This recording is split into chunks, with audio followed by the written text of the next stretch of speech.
तो देखिए, we were discussing कि जीव का स्वरूप क्या है, कॉन्स्टिट्यूशनल स्टेट क्या है। तो हमने ये श्लोक डिस्कस किया था जो चैतन्य महाप्रभु के द्वारा कहा गया था, श्रीला सनातन गोस्वामी पाद को। ठीक है, अब हम आगे डिस्कशन करते हैं।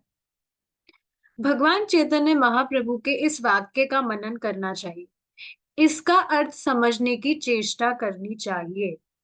श्रीपाद सनातन गोस्वामी ने चैतन्य महाप्रभु से वाराणसी में पूछा, के आमी अर्थात मैं कौन हूँ। तो ये श्लोक चैतन्य चरितामृत का है। के आमी केने आमाय जारे तापा त्राय इहा नाही जानी के माने हिता है। तो इसका मतलब क्या है कि मैं कौन हूँ और ये जो तीन प्रकार के ताप है ये मुझे क्यों भोगने पड़ रहे हैं। तो ये चीज सनातन गोस्वामी पाद चैतन्य महाप्रभु से पूछ रहे हैं कि गांव के जो लोग हैं वो तो मुझे बहुत बड़ा पंडित समझते हैं, पर मैं ये भी नहीं जानता कि मेरा हित किस में है और अहित किस में है। आप ही मुझे बता सकते हैं। तो फिर चैतन्य महाप्रभु ने कहा कि आप सब जानते हैं, पर आप देखेंगे वैष्णव का आचरण है, ये होता ही है कि वो हमेशा संदेह करता है, मैं सही तो कर रहा हूं ना। सही से का सेंस है that this might not be pleasing to lord. भगवान को संतुष्ट ही कर रहा हूं ना मैं, मुझसे कुछ गलती तो नहीं हो रही है ना। इस पर आप देखिए, विचार करिए। ये जो संदेह है ये सिर्फ हम हमारे दिमाग में ही आ सकता है। एक पशु कितना असहाय है, वो तो ये संदेह भी नहीं कर सकता, वो तो परेशान भी नहीं हो सकता कि मैं सही कर रहा हूं या गलत कर रहा हूं। उसकी समझ में वो जो भी कर रहा है वो उसके लिए ठीक ही है। या उसे कुछ आप देखेंगे दुख ऐसा नहीं है, त्रिविध ताप सिर्फ ऐसा नहीं मनुष्यों के लिए है, सभी जीव के लिए है जो इस भौतिक जगत में है। लेकिन वो ये नहीं सोच सकता कि मुझे ये दुख क्यों झेलना पड़ रहा है। और सेम वे आप देखेंगे, अगर कोई मनुष्य भी एजुकेट ना हो, एजुकेट इन सेंस कि उसको ये शिक्षा नहीं है, कि उसके मन में ये प्रश्न नहीं उठ रहा है कि मैं क्यों परेशान हूं या वटेवर, तो वो भी तो एक पशु की तरह ही हुआ ना। पशु भी तो बेचारा क्वेश्चन करने में असहाय है। सेम वे अगर कोई मनुष्य है वो भी ये प्रश्न नहीं कर पा रहा है, तो फिर उसकी और पशु की स्थिति में क्या भेद रहा। इसी पर आप देखेंगे, एक माता जी ने कल क्वेश्चन किया था प्रभु जी की क्लास में। डिस्कशन चल रहा था कि मतलब अभी कुछ दिनों से डिस्कशन क्या चल रहा था, जो देवताओं की उपासना करते हैं उनमें और भगवान की जो उपासना करते हैं उनमें क्या भेद होता है। तो माता जी ने क्वेश्चन पूछा था कि अगर कोई व्यक्ति, कोई बाबा लोग हैं उनको भगवान समझकर उनकी पूजा कर रहे हैं, उनको भगवान समझकर, तो फिर वो तो इनोसेंट है इसलिए कर रहे हैं ना, वो उनकी क्या गलती है इसमें। तो आप सोचिए, अगर कोई व्यक्ति वास्तव में इनोसेंट है, अगर उसको इनोसेंसी में ही बताया जाएगा कि बेटा आप गलत कर रहे हो, भगवान ये नहीं है, भगवान कृष्ण है, तो उसको इनोसेंसी में वो भी तो एक्सेप्ट कर लेना चाहिए ना, अगर वो वास्तव में इनोसेंट है। लेकिन एक्सेप्ट करने की जगह वो तर्क वितर्क कर रहा है, तो वो इनोसेंट हुआ कहाँ। इनोसेंट का मतलब क्या है, कोई मासूम सा बच्चा है, उसको कोई भी आ, कुछ भी बोलकर उसको बेचारे को, मतलब जैसे भी उसको बोले वो उसका कहना मान लेता है, यही तो होता है मासूमियत का मतलब। और आप देखेंगे, आप सभी भक्त मासूमियत में पहले जो चीज कर रहे थे, क्योंकि पता नहीं था, जो भी कर रहे थे पहले वो मासूमियत ही तो थी। लेकिन जब सही चीज बताई गई तो तर्क वितर्क नहीं किया, we just accepted that as it is. तो मासूमियत तो ये होती है। तो ये बहुत अमेजिंग चीज है कि जब तक ये ही नहीं पता कि मैं कौन हूं, तो व्यक्ति अपना हित आचरण करेगा कैसे? ये बताइए। जो मैं हूं नहीं, उसके विपरीत जो धारणा होती है, क्या नहीं हूं मैं ये देह नहीं हूं। तो मैं ये शरीर हूँ, मैं ये शरीर नहीं हूँ, लेकिन अगर मैं समझ रहा हूँ कि मैं ये शरीर हूँ, तो केवल शरीर की चीजों में ही लगे रहेगा व्यक्ति। और कितना बड़ा नुकसान है ये, कितना बड़ा धोखा है वास्तव में। Is it not? कि हमारी जो वास्तविक हमारा जो स्वरूप है, उससे हम बिल्कुल अवगत है, और जो हम है नहीं, बस उसमें हम लगे हैं। धोखा ही तो है ये। और इस वजह से इस बात को बार बार सुनना चाहिए और इस पर मनन करना चाहिए। देखिए, जो भी हम यहाँ डिस्कस कर रहे हैं ना, ये सिर्फ सुनने के लिए नहीं है। इस पे हम विचार करें और हम इसको प्रैक्टिकली फॉलो करें, तब आप देखेंगे कितना अमेजिंगली सब कुछ होगा। सिर्फ सुनने के लिए नहीं है। एटलीस्ट यही नहीं, जो भी हम डिस्कस करते हैं, वो सिर्फ सुनने मात्र के लिए नहीं है, मनन करना चाहिए। और अगर व्यक्ति ऐसा करेगा, तो वो कभी भी भगवान की भक्ति नहीं छोड़ सकता, चीट डेज भी नहीं करेगा। बहुत ही अमेजिंग चीज है। देखिए, ये जो स्वरूप वाली बात है, इस पर देखिए एक और श्लोक भगवान कोट करते हैं चैतन्य चरितामृत में, चैतन्य महाप्रभु। कृष्ण भूलिया सेई जीव, अनादि बहिर्मुख, अतएव माया तारे दे संसारे दुख। सारी परेशानियों का कारण क्या है? कि जीव कृष्ण से विमुख है, और कोई भी आप देखेंगे कारण है ही नहीं। यही एकमात्र कारण है। क्यों? क्योंकि एकमात्र स्वरूपता स्थिति क्या है? कॉन्स्टिट्यूशनल स्टेट ही क्या है? भगवान के अंश है। अविद्या के कारण व्यक्ति अपने आप को कुछ भी मान सकता है कि मैं ये धर्म का हूं, वो धर्म का हूं। लेकिन एकमात्र जो परेशानी का कारण है, वो यही है कि जीव भगवान से, भगवान कृष्ण से विमुख है। इसका मतलब क्या है? हमें जप नहीं करना, हमें प्रसाद ही नहीं खाना। कभी कभी खा लेंगे, हम आपकी बात का सम्मान करेंगे, पर हमेशा ही सिर्फ प्रसाद ही खाएं। हमें ये नहीं करना, हमें वो नहीं करना, बाकी सबकी सेवा करनी है, बस भगवान की सेवा नहीं करनी। अच्छा ठीक है, हम तुम्हारी सेवा करते हैं। माया देवी कहती है, बेटा तू सुधरेगा नहीं, तुम लातों के भूत हो, तुम बातों से नहीं मानने वाले। पिटाई किए बिना अक्कल नहीं आएगी तुम्हें। अभी रुक, तेरे को मैं अभी फ्राई करती हूँ। इन त्रिविधता, और ये तीन ताप देंगी, फिर देती ही है। जब तुम सुधरोगे, तीन ताप तुम्हें दिए जाएंगे, तभी तुम सुधरोगे। देखिए, आप इस पर आप ध्यान दीजिए खुद, कि भक्ति करने से बहुत अमेजिंग चीज है ये। आप खुद देखिए, क्या भक्ति करने से आप खुद अनुभव नहीं कर रहे कि कुछ ताप कम हुए हैं? You feel more peaceful, you feel more happy. मैं आपको खुद बता रही थी ना, मेरा practical example, that even after following 100% सात्विक लाइफस्टाइल, उसको मैं 100% फॉलो कर रही थी, उसके बाद में भी आई यूज टू गेट सिक, बीमार होती थी मैं। लेकिन अब ऐसा नहीं है, जबकि अब तो मैं 100% कुछ फॉलो भी नहीं कर रही।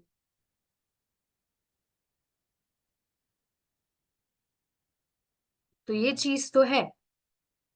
और ध्यान देने वाली बात क्या है?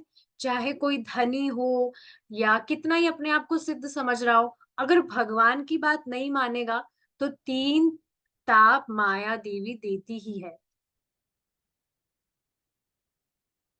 तो ये आप खुद देखेंगे, भक्ति करने से जो दुख है, जो ये तीन ताप है, ये कम होते हैं। ये चीज देखिए, मुझे भी समझ में नहीं आ रही थी। मैं बस साइंटिफिक रीजन समझती थी कि हाँ, जो बॉडी है उसको डिटॉक्सिफिकेशन चाहिए, इसलिए मुझे मतलब बीमारी में, मतलब जो नॉर्मल छोटी मोटी होती है ना, फीवर आ जाना, ये सब। लेकिन अब तो ऐसा नहीं है कि आप डिटॉक्सिफिकेशन हमेशा के लिए पूरा हो गया। प्रभु जी देखिए इस चीज को बता रहे थे, कोई भक्त बत कह रहे थे कि यद्यपि व्यक्ति को लगता है कि ये बहुत नियम है, ये क्या 4 नियम है, दिस इज टू मच, या 16 राउंड्स इतना इतना वाला जब करना है, उसको लग सकता है। लेकिन आप देखेंगे अगर वो नियमित रूप से करता है, तो वो खुद देखता है कि उसके जीवन में दुःख कम हो रहे हैं। और ये चीज़ आप खुद प्रैक्टिकली देख सकते हैं। ऐसा तो नहीं है ना कोई भी व्यक्ति कुछ कर रहा है फॉलो और उसको बिल्कुल ही कुछ ट्रांसफॉर्मेशंस ना हो, फिर भी वो उसको करे जा रहा है। पागल तो कोई नहीं होता इतना। तो ये बात है जो समझनी चाहिए। इस पर आप देखिए एक और चीज़ समझ पा रहे हैं कि व्यक्ति के जो भी दुःख हैं, वो उसकी मानसिकता के कारण। आप सोचिए ना, अभी भी इवन हम भक्ति कर रहे हैं, लेकिन कुछ भी सिचुएशंस हमारे सामने आती है, प्रोवोकिंग सिचुएशंस, उससे हम डिस्टर्ब हो जाते हैं। तो ये हमारी मानसिकता के कारण ही तो है, क्योंकि उस चीज़ को हम पॉजिटिव ना देख के तुरंत उसको नेगेटिव देखकर रिएक्ट कर देते हैं। पर कई बार आप देखेंगे ऐसा भी होता है, साम मतलब कुछ भी हो रहा है, you are just chill, you are just peaceful, you don't care, कुछ भी हो रहा है। होता है ऐसा कभी-कभी, बिल्कुल जैसे कितना ही कुछ आप पे पत्थर ही क्यों ना पड़ रहा है, ऐसा होता नहीं है। ऐसे ही मैं समझा रही हूँ, मतलब बहुत कुछ भी कैसी वर्स्ट सिचुएशन हो, but then also you feel so much peace, आपको अफेक्ट ही नहीं करती है। तो ये जो मानसिकता है, ये भक्ति करने से ही होता है कि व्यक्ति सम होता जाता है। तो इस बात को आप समझ रहे होंगे कि मन से कैसे दुःख उत्पन्न हो रहे हैं। अगर मन भगवान में नहीं लगा है, भगवान से विमुख है, भगवान के लिए कुछ भी नहीं कर रहा है, तो माया तो दुःख देती ही है, देगी ही और पीटेगी।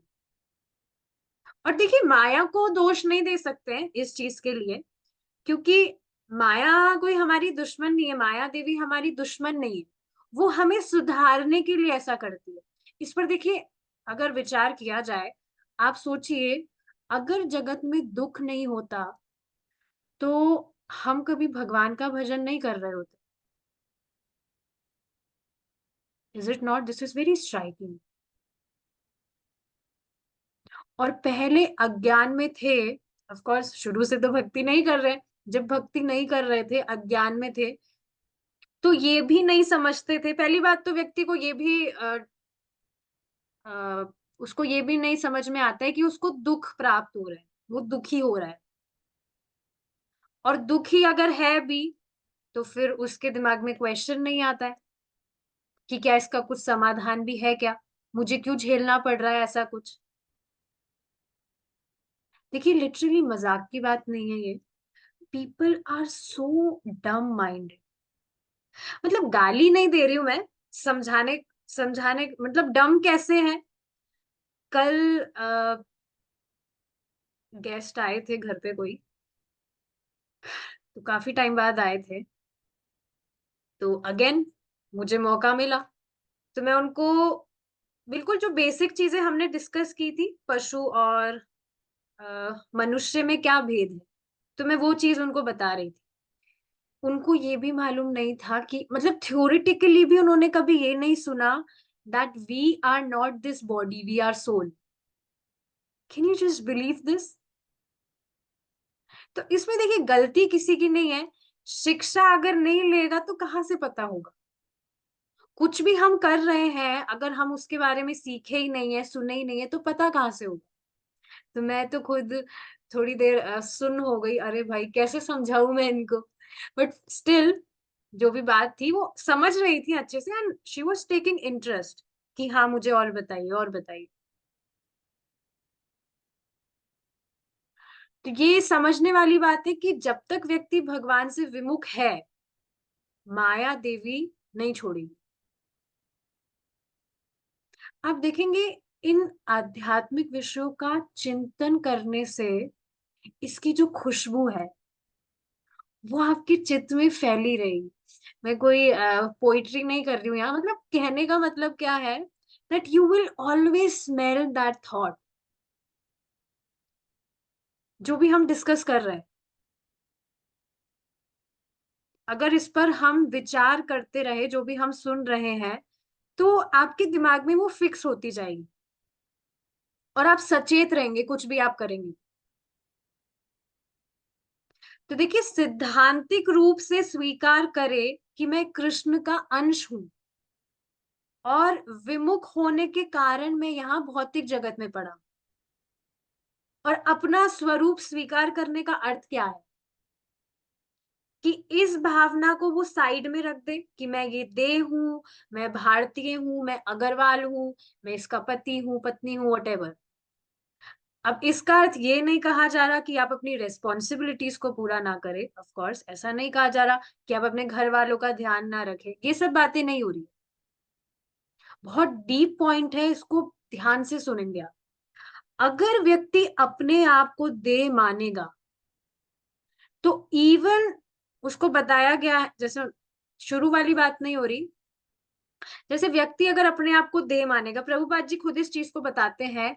शुरू में अगर व्यक्ति ने यही स्वीकार नहीं किया कि वो आत्मा है, वो शरीर नहीं है, तो वो बस शरीर से रिलेटेड ही चीजें सोचता रहेगा, अपने देह को पोसने के लिए इच्छाएं करता रहेगा। अगर उसको भक्ति के लिए भी आप बता रहे हैं ये करिए वो करिए, तो बस अपने देह को पोसने के लिए ही वो सारी इच्छाएं करते करते उसका हरे कृष्णा चलता रहेगा। हरे कृष्णा मेरे बच्चे का एग्जाम पूरा हो जाए, हरे कृष्णा मेरे ताऊ जी की लड़की की शादी हो जाए, और वटेवर कुछ भी। शुरू में ऐसा भी कर सकता है, ग्रेजुअली फिर जैसे जैसे श्रवण करता है तो समझ आता है व्यक्ति को। पर समझना चाहिए कि जो भी भक्ति मैं कर रहा हूं या कर रही हूँ, वो मैं भगवान से प्रेम बढ़ाने के लिए कर रहा हूँ। और इसमें कठिनाई क्या है, आप सोचिए ना, क्या ऐसा करने से बच्चे या परिवार से प्रेम कम हो जाता है? कम हो जाएगा। बल्कि आप देखेंगे जितना भगवान से प्रेम बढ़ेगा, उतना ही अन्य जीवों से भी प्रेम बढ़ेगा। मैं देखिए खुद प्रैक्टिकली काफी मतलब थॉट्स आते हैं इन चीजों से रिलेटेड, कि पहले तो कितनी मतलब कुछ सेल्फिशनेस ही तो थी, किसी से कुछ मतलब नहीं है, जो कर रहा है करो, अपनी दुनिया में मस्त रहो। बट आप देखिए ना, डिवोटीज भक्ति कर रहे हैं, तो इवन जो स्ट्रेंजर है, कहीं पर उसको बस में भी मिल गया या कहीं पर मिल गया, वो बस मौका ढूंढेगा, कैसे मैं इसको कुछ बताऊं। तो ये जीवों जीवों से प्रेम ही तो बढ़ रहा है, इज इट नॉट? आप समझ रहे हैं ना कि जो बाकी बाकी जितने भी जीव हैं वो भगवान के अंश है, तभी तो आप उसको बताना चाहते हैं। तो ये समझने वाली चीज है, जितना भगवान को व्यक्ति केंद्र में रखकर कार्य करेगा, जितना भगवान की भक्ति करेगा, जितना भगवान से प्रेम बढ़ेगा, उतना अन्य जीवों से भी प्रेम बढ़ेगा। इस पर देखिए, एक डिवोटी कल मुझसे पूछ रहे थे कि क्या हम दोस्त हैं, आर वी फ्रेंड्स? तो फिर मैं सोच में पड़ गई, मैं क्या बोलूं। मतलब सोच में कैसे पड़ गई, जैसे ठीक है डिवोटीज है, हम सब डिवोटीज हैं, तो क्या डिवोटीज के बीच में रिलेशन क्या है? तो आप देखेंगे, जो ट्रू फ्रेंडशिप है वो डिवोटीज के बीच में ही तो है। This is only true friendship. आप देखेंगे बाकी अगर हम मटेरियल लोगों की बात करें जो भक्ति नहीं करते, वो भी समझते हैं कि ये मेरा दोस्त है, ये मेरे फ्रेंड है। बट वो तो कुछ फ्रेंडशिप नहीं है ना। फ्रेंडशिप का मतलब क्या है? सी, डिवोटीज में रियल फ्रेंडशिप कैसे है? Because it is unconditional. आप देखिए ना, आप जो भी मतलब फ्रेंडशिप है, तो आप देखेंगे सामने वाले को आप उसकी स्पिरिचुअल जर्नी में प्रोग्रेस करने के लिए हेल्प करते हैं। So this is unconditional love towards devotees. So this is true friendship. लेकिन आप देखेंगे जो नॉर्मल जिसको भी फ्रेंडशिप समझते हैं लोग, मटेरियल लोगों की बात करें, तो ऐसा तो नहीं है ना कि कभी उनके बीच में कुछ झगड़ा ना हुआ हो। और उसका कारण क्या है? इंद्रिय तृप्ति में बाधा। पर डिवोटीज के बीच में तो इंद्रिय तृप्ति नहीं होती, उनके बीच में तो कृष्ण होते हैं, कृष्ण केंद्र होता है। So this is true friendship. But for that we have to root our self in our constitutional position. हमारा जो स्वरूप है वो स्वीकार करे व्यक्ति, उसको समझे, ये जरूरी है। जो भी कार्य आप करते हैं, जस्ट रिमेम्बर, बहुत सिंपल सी बात है, जो कुछ भी आप करते हैं हमेशा याद रखिए कि मैं कृष्ण का सेवक हूं, और मैं ये वस्तु या जो भी मैं चीज कर रहा हूं, मैं उनको प्रसन्न करने के लिए कर रहा हूं। बहुत सिंपल सी बात है। ठीक है। तो हाँ, जो सनातन गोस्वामी है वो ये पूछते हैं, मैं कौन हूं? इस प्रश्न के उत्तर में भगवान चैतन्य महाप्रभु ने केवल सनातन गोस्वामी का ही नहीं, समग्र जीवों का परिचय दिया। वास्तव में जीव क्या है? तो इनसे देखिए, इस बात से क्या समझ रहे हैं आप?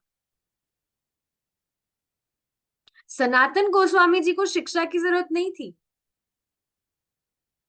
फिर भी उनको दे रहे हैं चैतन्य महाप्रभु, फिर भी उनको शिक्षा दे रहे हैं।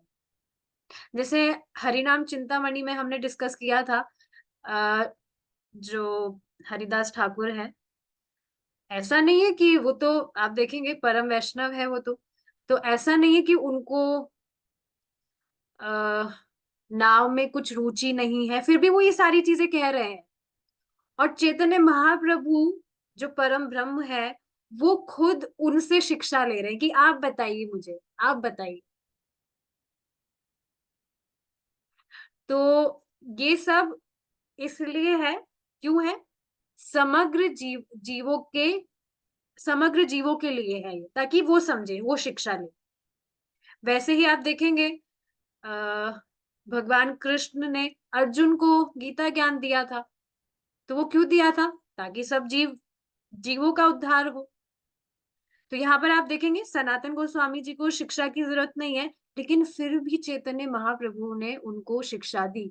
अब जिन भक्त ने प्रश्न पूछा था वही गायब है आज। Anyways we will discuss this. तो आप देखेंगे चैतन्य महाप्रभु ने उनको शिक्षा दी, वो भी 2 महीने तक। जो खुद परम ब्रह्म है, वो खुद सिर्फ एक व्यक्ति को प्रीचिंग कर रहे हैं, वो भी 2 महीने तक। एक नहीं, दो नहीं, मतलब दिनों की बात नहीं हो रही, 2 महीने तक सुन भी रहे हैं वो। तो उन्होंने क्वेश्चन पूछा था कि मतलब प्रीचिंग से रिलेटेड था कि कोई भी बता सकता है। तो आप देखिए ना, इससे मुझे भी काफी मोटिवेशन मिलता है। स्टार्टिंग में when I was doing class, so of course I was also expecting कि ज्यादा लोग मेरे पास में आए। मैं क्लास कर रही हूँ तो ज्यादा आने चाहिए ना, जैसे प्रभु जी की क्लास में आ रहे। बट फिर आप देखेंगे कि सुखदेव गोस्वामी जी तो सिर्फ एक व्यक्ति को प्रीचिंग कर रहे हैं, परीक्षित महाराज। स्वयं चैतन्य महाप्रभु यहाँ पर सनातन गोस्वामी को प्रीचिंग कर रहे हैं। भगवान कृष्ण अर्जुन को प्रीचिंग कर रहे हैं। तो सब तो एक एक व्यक्ति को कर रहे हैं। तो देखिए इसका, इससे समझना क्या चाहिए कि श्रोता की इच्छा होनी चाहिए। कितने लोग आपके पास में आ रहे हैं उस पर निर्भर नहीं करता है। इस पर ही देखिए, एक भक्त ने एक वीडियो भेजा था, जिन्होंने क्वेश्चन किया था उन्होंने ही भेजा था ये वीडियो। ग्रुप में भेजा था, मैंने परसों ही देखा था, बहुत पहले उन्होंने भेजा था। तो इसमें आप देखेंगे जो वो जो प्रभु जी हैं, वो बता रहे थे कि कोई दो हस्बैंड वाइफ है, वानप्रस्थी है वो, 50 क्रॉस कर गए हैं। तो वो दोनों 5 घंटे तक डेली श्रीमद् भागवतम पढ़ते हैं। 8 बजे से सुबह 1 बजे तक पढ़ते हैं। और डेली पढ़ते हैं, और उन्होंने 30 साल में 500 बार श्रीमद् भागवतम कंप्लीट कर ली। Isn't this just surprising? 500 बार।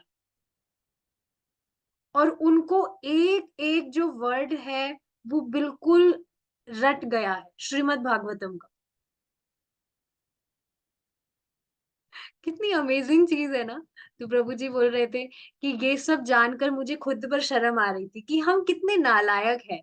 हम तो बहाने बनाते रहते हैं, अरे आज तो बहुत ठंड हो रही है, आज तो थोड़ा सो लेते हैं, या कुछ भी, कितने बहाने करते रहते हैं हम। और आप देखिए उनको 50 क्रॉस करने के बाद में they are so much enthusiastic, बहुत डेडिकेटली सब कुछ कर रहे हैं।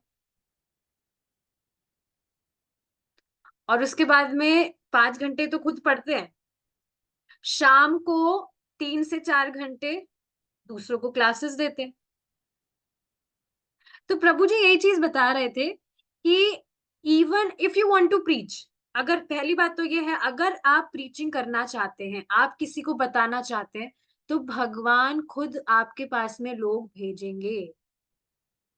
शुरू में आपके पास कोई नहीं है, तो आप भगवान का विग्रह रखिए अपने पास, और भगवान के साथ भगवान को प्रीचिंग करिए। प्रीचिंग मतलब यू जस्ट रीड, अपनी डीटीज को पास में रख के यू जस्ट प्रीच।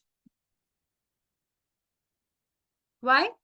अभी हम जो डिस्कस कर रहे हैं, ऐसा नहीं है हम कोई ज्ञान बांट रहे हैं, ऐसा नहीं है। जो भी प्रीचिंग कर रहे हैं, उद्देश्य नहीं कि हम ज्ञान बांटे, हम बहुत ज्ञानी हैं तो हम ज्ञान बांटे, नहीं। इन इसके पीछे भी इंटेंशन क्या है? That we satisfy lord, because we are repeating his words. जो वो कहे हैं, उनके इंस्ट्रक्शंस को ही तो हम रिपीट कर रहे हैं, कुछ अपनी बात तो नहीं कह रहे। यही प्रभुपाद जी बताते हैं कि my only quality is that, मैंने कुछ चेंज नहीं किया।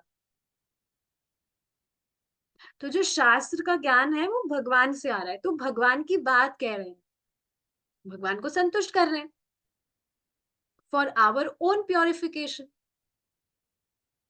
तो देखिए, प्रीचिंग अगर करना चाहते हैं, ये बिल्कुल स्वाभाविक बात है।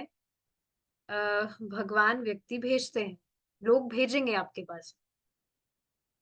और यही चीज तो प्रभु जी भी बता रहे थे, कल ही बता रहे थे कि आप सोचिए, जो भी क्लास में है, अगर एक एक व्यक्ति किसी एक को भी प्रीचिंग करे, तो सोचिए कितनी अमेजिंग बात है।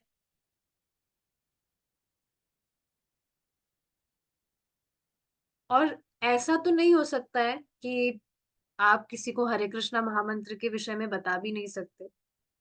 क्या किसी एक व्यक्ति को भी आप रीच नहीं कर सकते? ऑफ कोर्स एक तक ही लिमिटेड नहीं रहना है।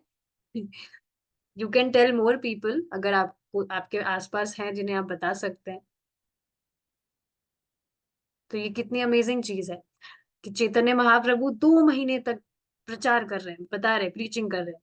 वैसे भगवान ने 45 मिनट या 1 घंटे के अंदर अंदर पूरी भगवत गीता बोल दी, जो विश्व का सर्वश्रेष्ठ ग्रंथ हो गया। और यहाँ सनातन गोस्वामी को 2 महीने दिए, सोचिए आप, वो भी पूरा पूरा दिन। तो कितनी शिक्षाएं दी होंगी, इस पर मनन कर लीजिए अब आप, कि भक्ति कितनी डीप है। गीता जो महान ग्रंथ है, उसको 45 मिनट में भगवान बोल दिए, और यहाँ 2 महीने तक बोले जा रहे हैं। कितनी डीप है भक्ति, सोचिए अब आप। और उसके बाद में भी पता है चैतन्य महाप्रभु क्या कह रहे हैं? कि सनातन गोस्वामी तो सिंधु के समान है, मैं तो बस ये बिंदु दे रहा हूं। तो हाँ, इससे देखिए समझ में क्या आ रहा है कि ये सारी जो है, ये सनातन गोस्वामी के लिए नहीं है, वो ही दास नहीं है, हम सब भी भगवान के दास हैं। तो वास्तव में जीव क्या है? देखिए, इस पे भी एक विचार कीजिए आप, बहुत ही अमेजिंग पॉइंट है ये। प्रभु जी बता रहे थे इस चीज को चिंतामणि में, जो पुस्तक है। आप देखेंगे कि जब हम कर्तव्य बुद्धि से कुछ सोच लेते हैं कि हम इसके हैं, हम उसके हैं, कुछ भी। हम कर्तव्य बुद्धि मतलब हम सोचते हैं ये मेरा कर्तव्य है, तो उस कर्तव्य को व्यक्ति चाहे उसको कैसा भी लगे, अच्छा लगे या बुरा लगे, वो उसको करता ही है। जैसे एग्जाम्पल से समझा जाए, जैसे फैमिली होती है, उसमें सब कर्तव्य बुद्धि से तो कार्य होता है। ये मेरी बीवी है, ये मेरा बच्चा है, तो इसको मुझे खाना खिलाना है। ये मेरी बीवी है तो इसको मेरे को साड़ी लेकर ही आनी है। ये मेरे पति है तो इनकी सेवा करनी ही है। जैसे आप देखेंगे कभी कभी झगड़ा भी होता है, पर ऐसा नहीं है बहिष्कृत कर देंगे, समझते ही है कि ये मेरा है। जैसे झगड़ा भी हो, लेकिन फिर भी अपनी जो रेस्पॉन्सिबिलिटी है उसको कर्तव्य समझकर उसको पूरा करते हैं। भाव होता है ना ये कि ये मेरे हैं, या जो भी, जो फैमिली है उससे अटैचमेंट तो होता ही है। अब चाहे बच्चा नालायक ही क्यों ना हो, बात भी नहीं माने वो, जो भी कहा जा रहा है, बट फिर भी ऐसा नहीं है कि उसको घर से बाहर निकाल दे। कर्तव्य बुद्धि से उसका पालन करता ही है व्यक्ति। और इस वजह से आप देखिए यहाँ पर महाप्रभु संबंध बता रहे हैं कि भाई तुम हो कौन। और आप सोचिए, जब ये बात व्यक्ति समझ जाएगा, बिल्कुल ध्यान से सुनिएगा इस चीज को, भगवान यहाँ पर चैतन्य महाप्रभु जीव का स्वरूप बता रहे हैं।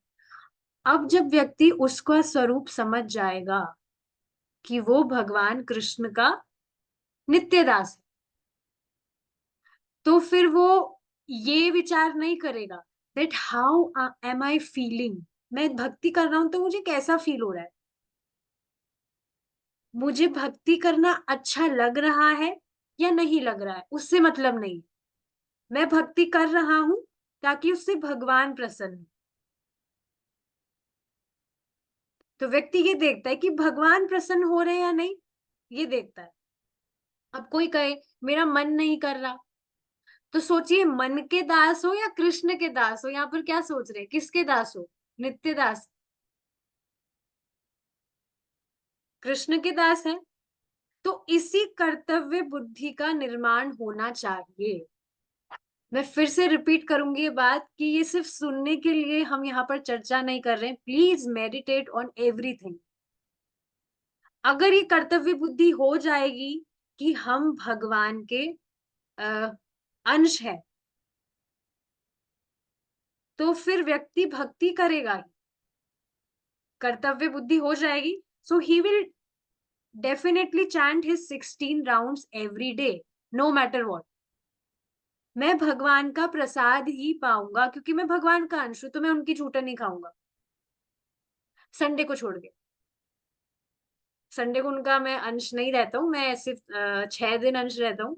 एक दिन चीट डे भी तो होना चाहिए ना। नहीं, देखिए Krishna is never pleased even you took one bite, even if you take one bite without offering him, Krishna will never be pleased with that. Why? क्योंकि आप देखिए वो कर्म बंधन का कारण बनेगा, मतलब वो और आपकी मटेरियल कवरिंग का कारण बनेगा अगर आप भगवान का प्रसाद छोड़कर भोग खाते हैं। तो जैसे एक भक्त हैं, वो बता रहे थे उनके घर में कुछ ऐसी सिचुएशन हो गई थी जिससे वो कुक नहीं कर सकते थे। तो अब घर में कोई है नहीं जो बनाए, भक्त वगैरह नहीं है उनका, मतलब घर का कुछ ऐसे कुछ माहौल है। तो अब 2-3 दिन तक उन्होंने कुछ खाया ही नहीं, बस वो फल पर है। So see this amazing consciousness, this is really great advancement कि मैंने व्रत लिया है कि मैं भगवान का प्रसाद ही खाऊंगी। तो फिर अगर नहीं मिल रहा है, भगवान टेस्ट ले रहे हैं, तो ठीक है भाई, फल खा के रह जाएंगे, क्या दिक्कत है।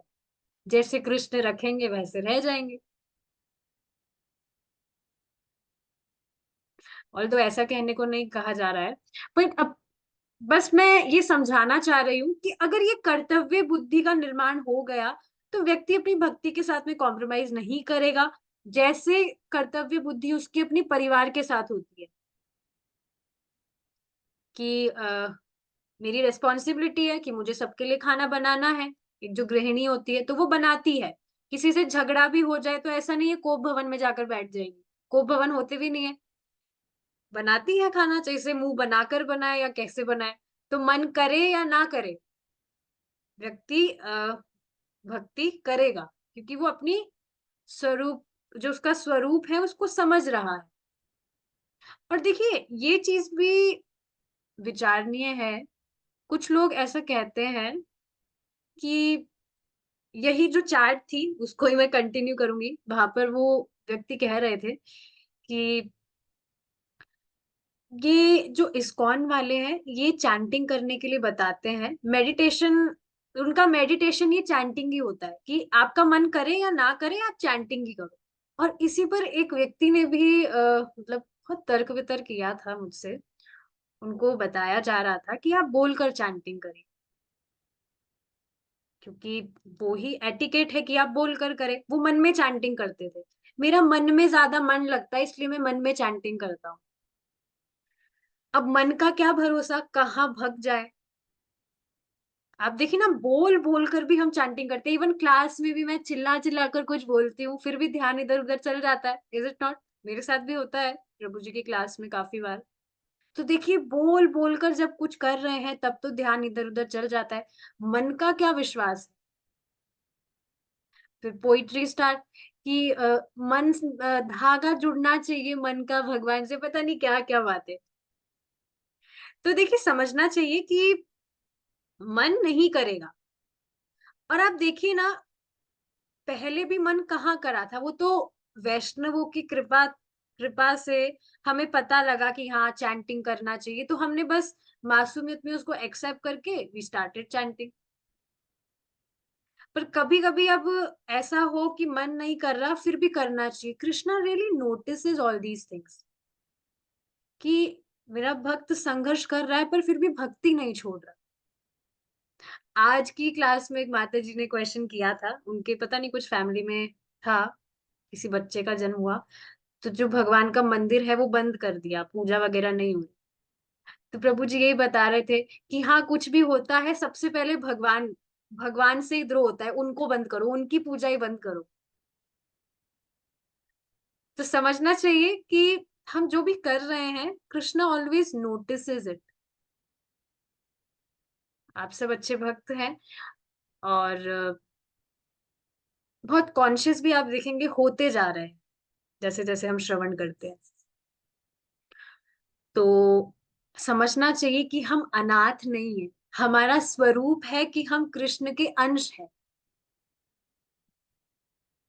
भगवान श्री कृष्ण भगवत गीता में अ, भगवान श्री कृष्ण ने भगवत गीता में कहा है, जिसे श्री चैतन्य महाप्रभु उद्धृत कर रहे हैं। ओ, तो देखिए भगवान गीता में भी ये बात बोल रहे हैं कि तुम मेरे अंश हो। चैतन्य महाप्रभु तो बता रहे हैं, गीता में भी देखिए भगवान ये बात बता रहे हैं। तो ये जो श्लोक है हम कल डिस्कस करेंगे, क्योंकि अभी तो स्टार्ट नहीं कर सकते, टाइम पूरा हो गया। Will stop here now. ठीक है। हरे कृष्णा, जय श्रीला प्रभुपाद।